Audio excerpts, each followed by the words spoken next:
gêmea de minha alma, flor de luz da minha vida, sublime estrela caída das belezas da amplidão. Quando eu errava no mundo, triste só no meu caminho, chegaste devagarinho e encheste-me o coração. Vinha nas bênçãos dos deuses, na divina claridade, tecer minha felicidade em sorrisos de esplendor. És meu tesouro infinito, juro-te eterna aliança, porque eu sou tua esperança. Como és todo o meu amor, alma gêmea de minha alma. Se eu te perder algum dia, serei a escura agonia da saudade dos teus véus.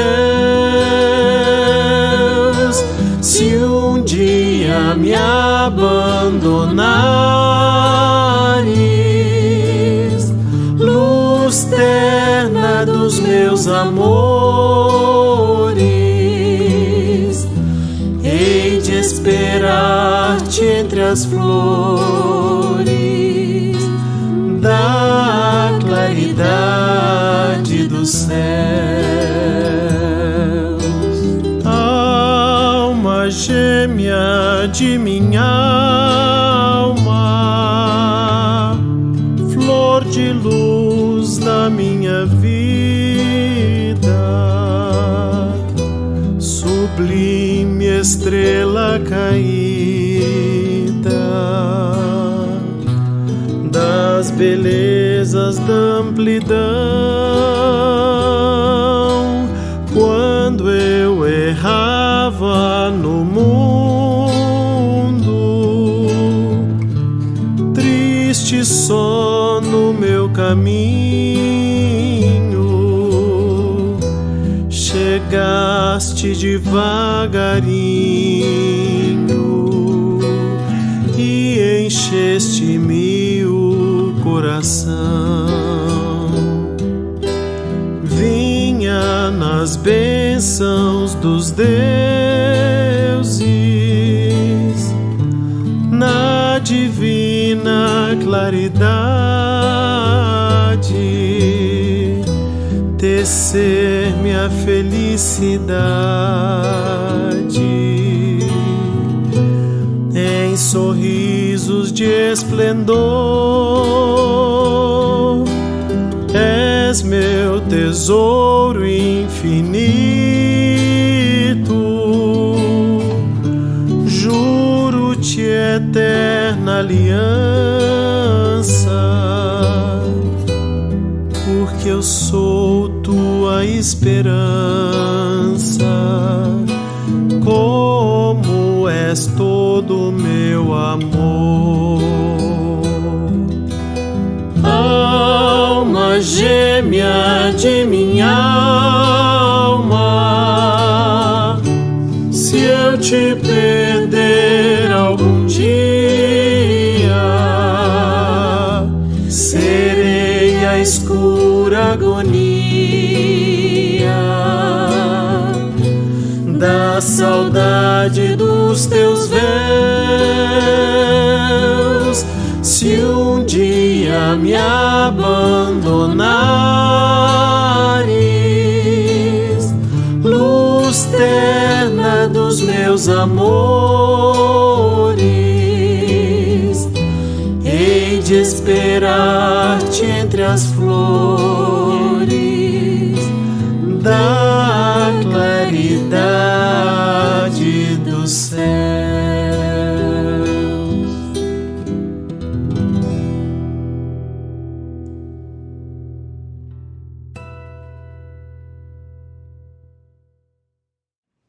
Boa noite a todos. Sejam todos bem-vindos a mais uma reunião pública da Federação do Espírita do Estado de Goiás. As nossas reuniões acontecem todas quintas e todas as domingos. Como todos já sabem, essas reuniões, por conta da pandemia, está sendo feita via online, mas nem por isso vamos deixar de levar a palavra de Cristo a todos vocês. Então hoje, como todas as reuniões, vamos começar com a leitura do livro Agenda Cristã. Privilégios cristãos. Manter suprema fidelidade a Deus. Olvidar os próprios desejos atendendo os superiores desígnios. Humilhar-se para que a mão do Senhor seja exaltada. Conquistar a si mesmo. Renunciar com alegria em benefício do outro. Retirar lucros eternos de perdas temporárias. Trabalhar na construção do reino divino. Esperar quando outros desesperam. Penetrar o templo do silêncio em meio do vozerio. Guardar a fé acima das tormentas de dúvidas.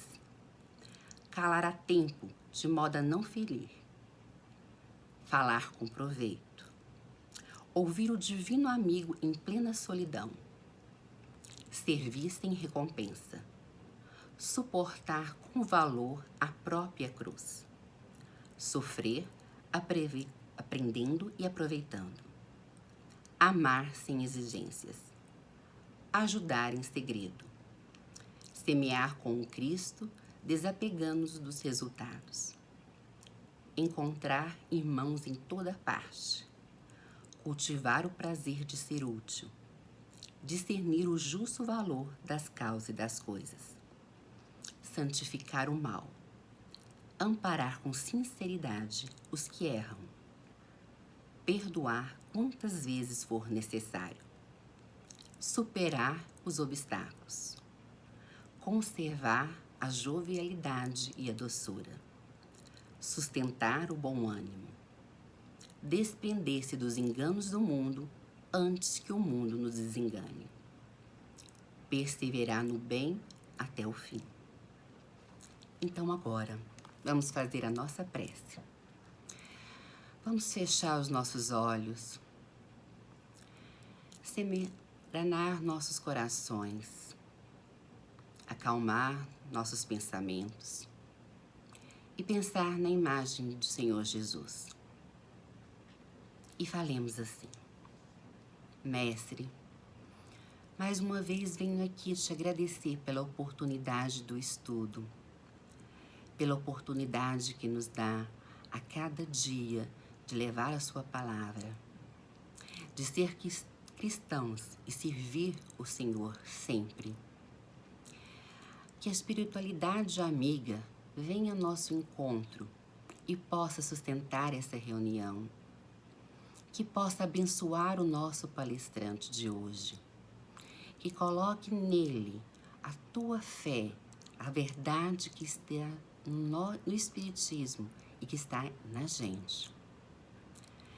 Senhor, obrigada por tudo que tem feito por nós durante essa pandemia. Mesmo que a gente ache que nesse momento é um momento de tristeza, tanto aprendizado que estamos tendo.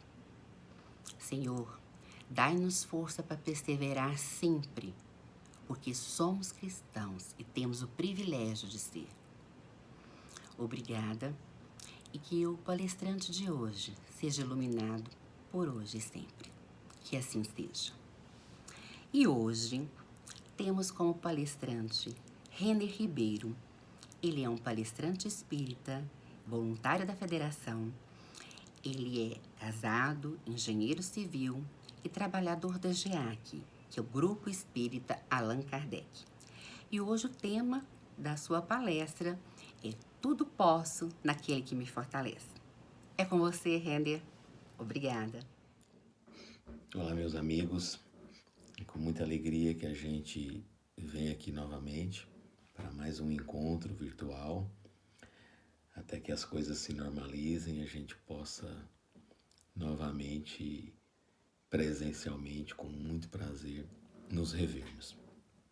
E nosso tema de hoje é uma passagem muito conhecida, vários adesivos espalhados aí pelos carros, com essa mensagem que está na carta de Paulo aos moradores de Filipos, na carta de Paulo aos Filipenses, capítulo 4, versículo 13.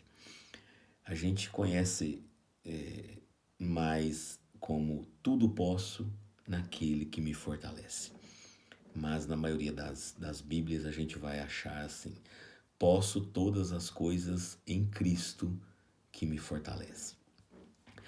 Inclusive no livro Paulo e Estevão tem uma passagem muito bacana, bacana assim no sentido, uma das maiores surras que Paulo toma, apedrejado, preso, quase morto, né? Ele e Silas, nessa cidade de Filipos.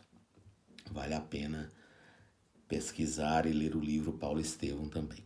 Nessa carta, Paulo, né, como toda a segunda etapa da sua vida, ele está atravessando um momento muito difícil, né?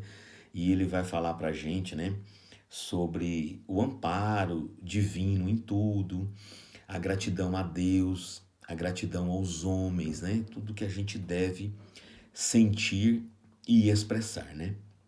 Então, a gente vai tentar falar um pouquinho aí sobre essa passagem, tudo posso naquele que me fortalece. E para a gente iniciar, eu vou fazer uma associação dessa passagem com o capítulo 25 do Evangelho segundo o Espiritismo, Buscai e Achareis. Então, eu separei aqui uma mensagem de Emmanuel, que está no livro Segue-me, capítulo 77, Ação e Prece.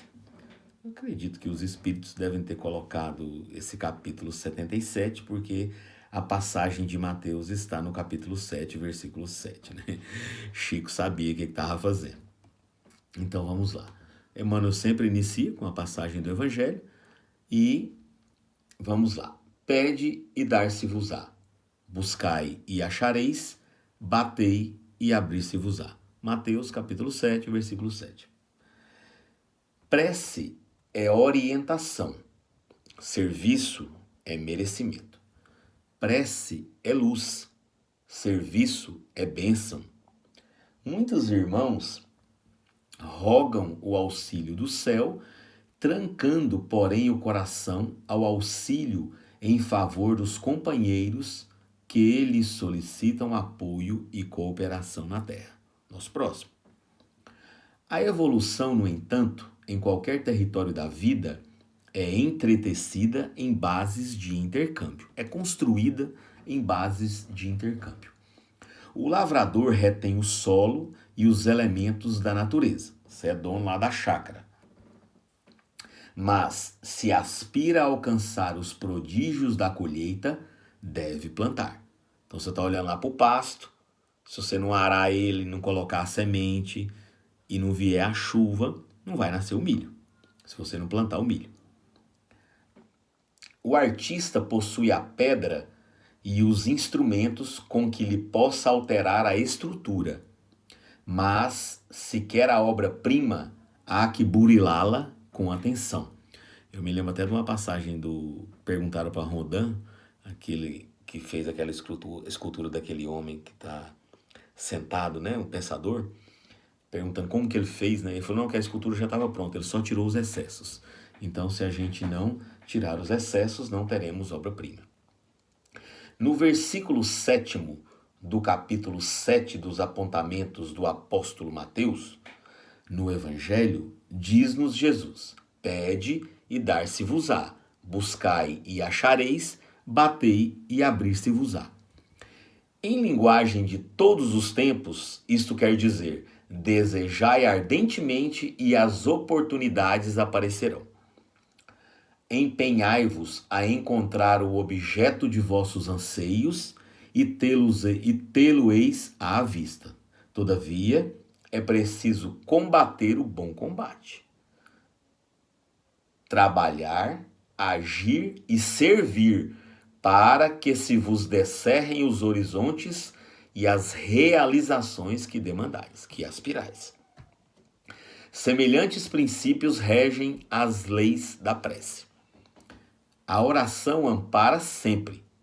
No entanto, se o interessado em proteção e socorro não lhe prestigia a influência, ajudando-lhe a ação a benefício dos seus próprios efeitos, de certo que não funcionará. Tá aí então a mensagem de Emmanuel, que tem tudo a ver com o que a gente vai falar aqui um pouquinho. Então, meus amigos, essa questão do tudo posso naquele que me fortalece, muitas pessoas às vezes entendem, né? Talvez até nós mesmos, não só os outros irmãos de outras religiões, talvez até mesmo nós espíritas, né? Porque nós não somos donos da verdade de maneira nenhuma. Muitas pessoas leem essa frase, fazem uma oração contendo essa frase, dizem, né, essa frase, e tem um comportamento equivocado, como se só Deus, através de Jesus, dos Espíritos, só Deus tivesse que fazer aquilo que eu desejo. Eu não preciso dar o meu máximo, eu não preciso colaborar, eu não preciso dedicar durante anos, décadas, talvez, para conseguir aquilo.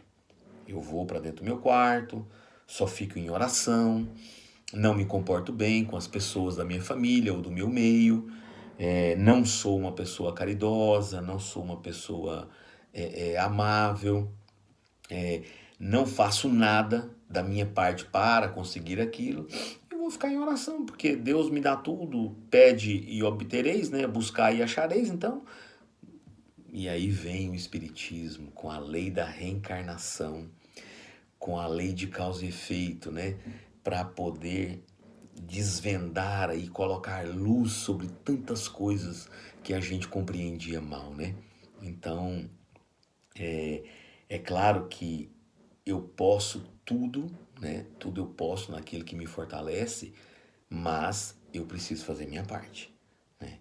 Então, assim, eu vou ter tudo de Deus. Eu vou ter amor, amparo, intuição, proteção, desde que eu faça a minha parte. Então, é por isso que a gente vai associar essa frase com o ajuda-te, que o céu te ajudará. Porque é muito comum a gente ver pessoas, às vezes, reclamando do seu insucesso, não só financeiro, mas às vezes até moral, né? Um insucesso familiar, um insucesso no casamento, nos relacionamentos de maneira geral, e sempre a culpa é dos outros. Sempre a culpa é dos outros.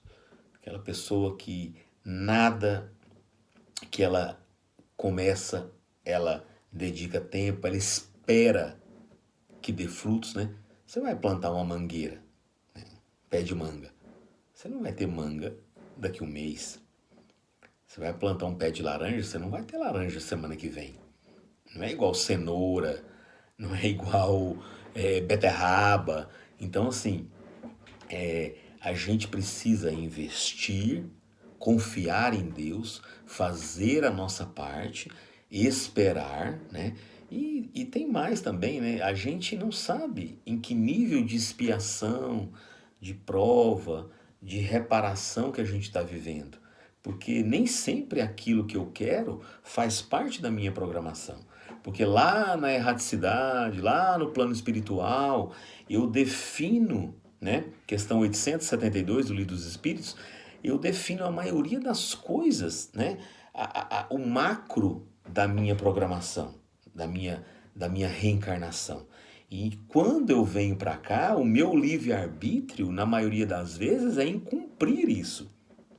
Claro que a gente está sempre em evolução, construindo mais coisas, mas se eu sou um espírito que eu nunca toquei piano, eu nunca fui próximo da música, aí eu quero aprender piano do dia para a noite e quero me tornar um Beethoven.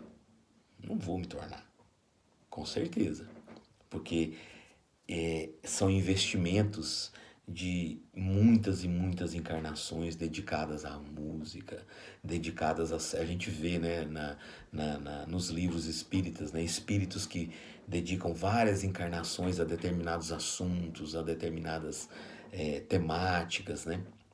Então, essas pessoas que às vezes olham para a vida das pessoas e veem, nossa, mas olha fulano, se a minha vida fosse daquele jeito, eu era feliz. Olha ciclano.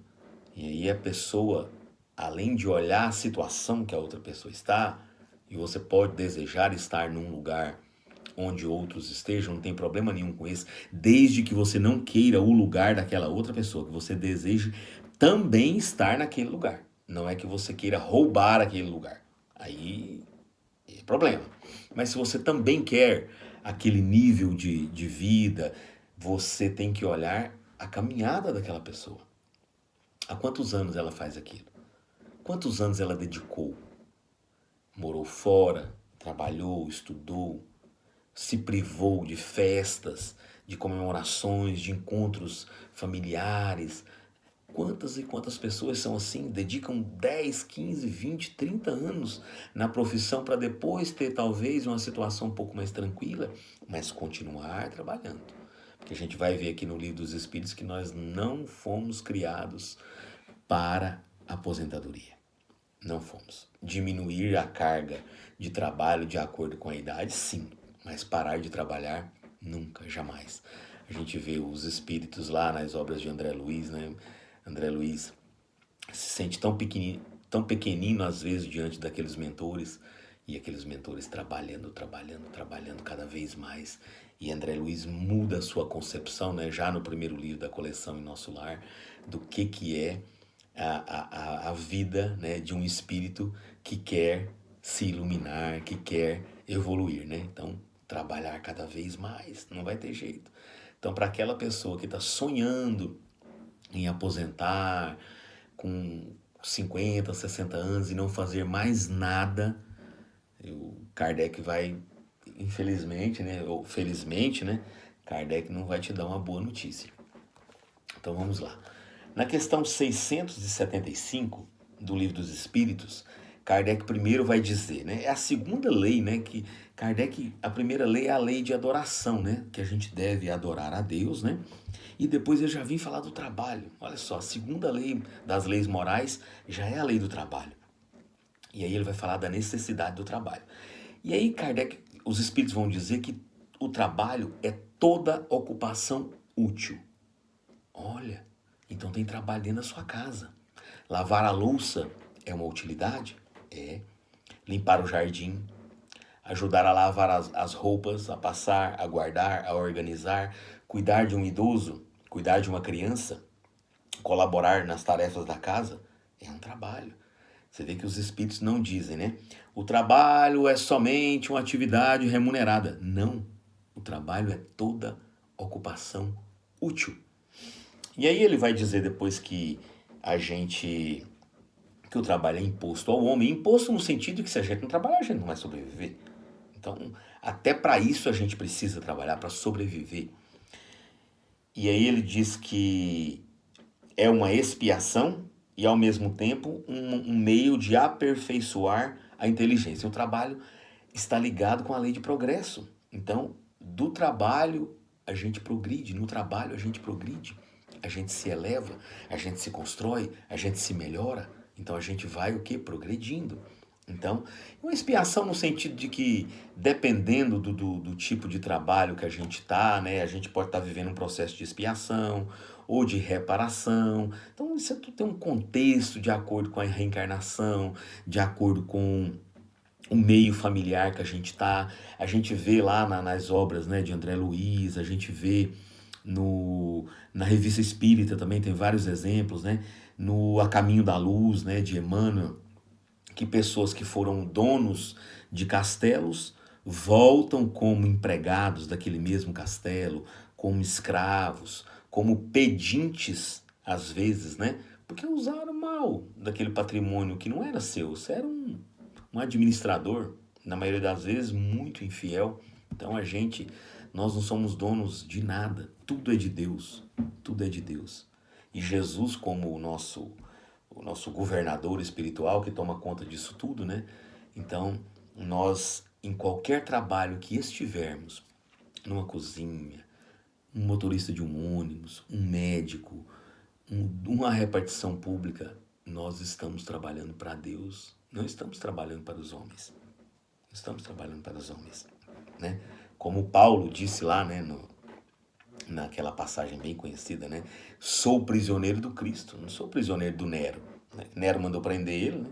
Não era prisioneiro de Nero, era prisioneiro do Cristo, porque ele se achava personagem de uma obra muito maior. Então a gente tem que ter consciência disso, na família que a gente está colocado, no trabalho que a gente está colocado, por mais simples que ele seja, nós somos funcionários de Jesus, funcionários de Deus. Então olha como as coisas mudariam, por isso que o Espiritismo vai mudar o panorama do planeta, né? Ninguém precisa deixar a sua religião, mas quando as outras religiões, quando as outras pessoas forem assimilando, aceitando, porque não adianta impor, a gente tem que aceitar, né? Eu, quando conheci o Espiritismo, eu aceitei tudo que ele diz. Quem sou eu para questionar esse tanto de verdade, essa maravilha? Então, quando o Espiritismo começar a clarear para as outras religiões também, essa questão de que a gente está no lugar certo, no trabalho certo, na família certa, como as pessoas não vão pensar diferente, né?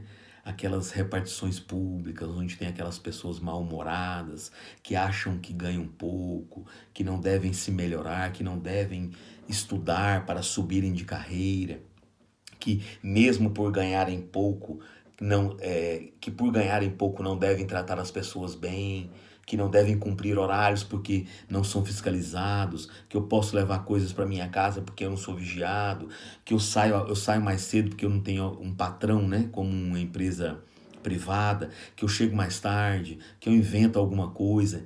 Aí você vai ver que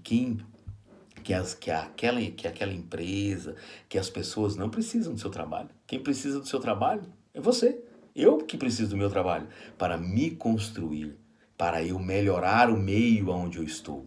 Olha que bacana que não vai ser no futuro próximo, talvez, né? Quando a gente tiver consciência de onde a gente está, por que eu estou em tal lugar, né? E aí é claro que eu disse, né? Tem o processo ali da reparação, da expiação, da prova, né? Que aí vai colaborando também para esse contexto, né? Mas vamos lá. Depois disso, eu falei que Kardec ia te decepcionar, né, com a questão da aposentadoria. Na questão 683, Kardec pergunta para os espíritos qual é o limite do trabalho. Eu posso trabalhar até uns 50, 60, depois eu posso ir para uma praia ou para um barranco pescar, eu não preciso fazer mais nada? E os espíritos respondem: o limite do trabalho é o limite das forças. Olha só, eu tenho que trabalhar enquanto eu tiver força. É claro que você não vai estar descarregando caminhão de cimento com 60, 70, 80 anos. Se brincar, tem gente aí que faz isso, mas não é isso que os espíritos estão falando. É aquilo que está antes aqui um pouquinho que a gente leu, que trabalho é toda ocupação útil. Você terminou, se aposentou naquele trabalho, beleza. Posso ajudar em casa, eu posso ajudar no centro, na minha comunidade, numa ONG, eu posso ajudar o meu vizinho, eu posso bordar, costurar, ler, fazer palestras, estudar. Tudo que é útil é trabalho. O que eu não posso é parar. Como muitos idosos a gente vê que se aposentaram e não saem mais de casa, o filho que faz as coisas, não vai mais no banco, não sai mais na rua para resolver suas coisas e adoecem. Adoecem primeiro de depressão e depois das outras doenças físicas. É muito comum isso, a gente ver isso, né? Idosos só no celular o dia todo, não pegam um livro para ler, não fazem pequenos trabalhos dentro de casa, lavar a louça, fazer um bolo, alguma coisa assim. É preciso fazer, não pode parar. Eu tenho certeza absoluta que Divaldo Pereira Franco, com 93 anos de idade, só está aqui entre nós porque continua trabalhando. Porque é um foco de trabalho muito grande. A espiritualidade vai explorar isso ao máximo, enquanto o corpo dele aguentar. Senão ele não estava aqui entre a gente. Então vamos trabalhar, pessoal. Vamos trabalhar. Eu posso tudo em Deus, posso conseguir tudo, posso, mas eu preciso fazer minha parte. Ajuda-te que o céu te ajudará. Então a gente tem um exemplo, né, de que a gente precisa muito iniciar, né? Tem uma colega, uma conhecida, que pediu para enviar um currículo para ela mora perto do Ceasa. Eu tenho um amigo que tem alguns box lá que vende frutas, polpas, e aí eu mandei para ele, que ele conhece muita gente lá, tem mais de 30 anos que ele trabalha lá. Eu mandei para ele, ele olhou o currículo dela, nossa, mas ela tem pós-graduação em música, ela tem pós-graduação em não sei o que, ela quer trabalhar de embaladora, uma função simples, assim, de ajudante de serviços gerais. Falei, que é isso mesmo. E ele entrou em contato com ela para perguntar. Ela falou, não, quero, eu preciso trabalhar. Porque eu terminei essa pós-graduação, a faculdade, mas eu não tenho experiência ainda. E na minha área é muito difícil. Então eu preciso sobreviver, porque eu moro só com a minha mãe e eu não posso ficar esperando o emprego do meu sonho cair no meu colo. E é tão engraçado que quando você se dispõe, né? O ajuda-te que o céu te ajudará. Quando você se dispõe, quando você caminha em direção a alguma coisa, as outras coisas acontecem, né? Porque esse pede e obtereis, a gente tem que pedir luz, força, assistência espiritual, bons conselhos, intuição, proteção. E tudo isso vai ajudando a gente na caminhada. E a pessoa que não arruma aquele emprego dos sonhos, faz um Uber. No Uber ele conhece alguém que talvez dê aquele emprego para ele. A pessoa que não tem ainda o salário do sonho, ela começa ganhando menos. E ali, no passar dos dias, ela conhece outra pessoa, as coisas mudam, os dias passam e tudo muda. Tudo muda todos os dias, a gente não sabe o que a gente vai ser daqui 10 anos. Imagina, é só você não estabelecer uma meta muito rápida, né? Então, assim, eu quero ter uma vida parecida com a de alguém que eu gosto, eu quero ser algo. Então, vamos estabelecer uma meta, vamos dizer, então, eu vou colocar 10 anos, eu vou investir tudo que eu puder nesses 10 anos. Eu vou economizar, eu vou estudar, eu vou batalhar. Eu quero um concurso, eu quero passar num concurso para o Ministério Público, para o juizado. Tá, então eu vou estudar bastante. Eu não vou a festas, eu não vou gastar porque eu não estou ganhando, eu vou pedir ajuda dos meus pais, eu vou fazer tudo que eu puder. Quantas pessoas não são assim? Pega aí os bons cargos e vá perguntar para as pessoas quanto tempo elas dedicaram.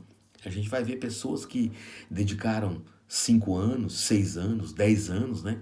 Eu conto a história de um amigo que prestou vestibular para medicina 6 anos, 5, 6 anos, se eu não me engano. Os amigos chegavam para o pai dele e diziam, mas esse menino já estava formado em outro curso.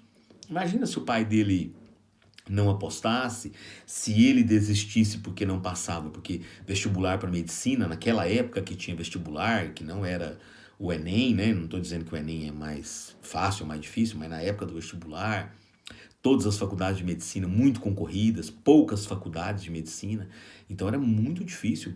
Bons alunos não passavam e às vezes até mudavam de curso, porque quem não tinha condição de bancar, seu pai não tivesse condições, parava. Buscava talvez um curso mais fácil de passar. Não quer dizer que você vai fazer medicina e vai ter sucesso financeiro e nem sucesso e nem felicidade, né? Mas esse amigo, durante 6, 7 anos, ele prestou vestibular e conseguiu. E aí se formou, já tem uns 5, 6 anos que ele está formado. E é assim, a vida é assim, a gente tem que dedicar tudo naquilo que a gente sonha, naquilo que a gente quer.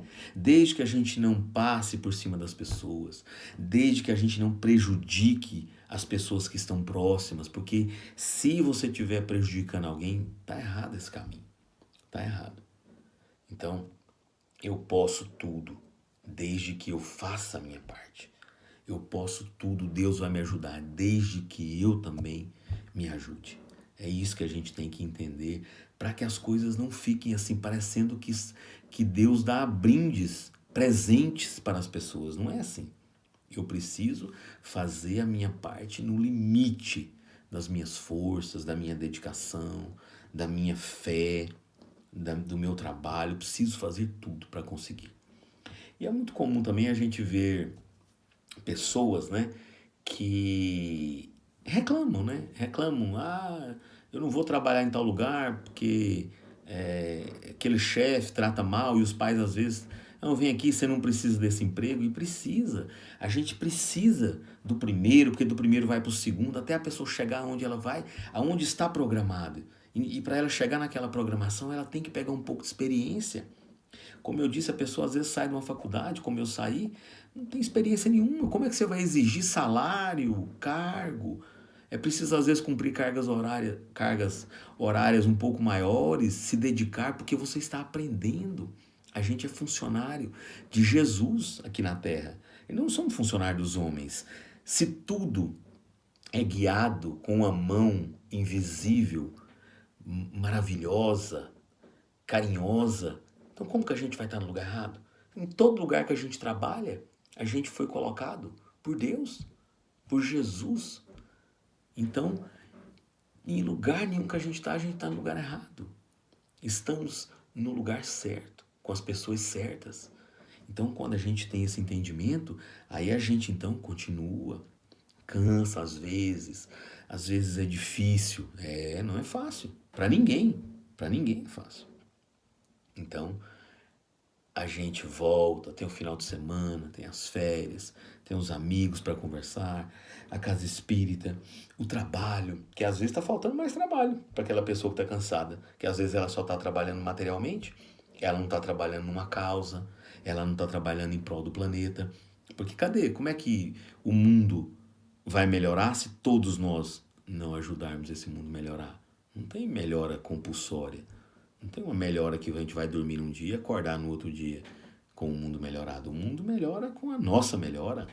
Eu vejo pessoas, né, espíritas, né, equivocadamente dizendo, Jesus errou, o Brasil não é a pátria do Evangelho. Olha a corrupção do Brasil, olha a briga política, olha os absurdos que acontecem no Brasil, e fica parecendo que essa pátria do Evangelho era algo que não fosse ter a nossa colaboração. Que a pátria do Evangelho não precisa do nosso máximo, da nossa transformação, da nossa melhora. Pátria do Evangelho é um ponto que já está definido, que nós vamos chegar, que o Brasil vai chegar. Agora nós, será que a gente vai chegar?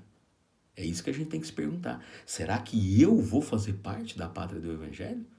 Porque a palavra de Jesus não vai mudar. Se ele disse que o Brasil é a pátria do Evangelho, eu tenho certeza que é.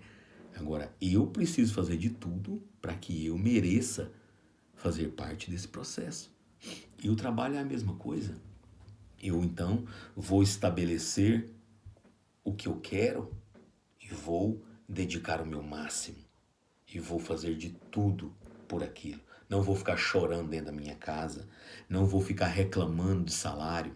Não vou achar ruim quando o chefe me chamar para trabalhar num sábado, para adiantar as coisas ou para tirar algum atraso.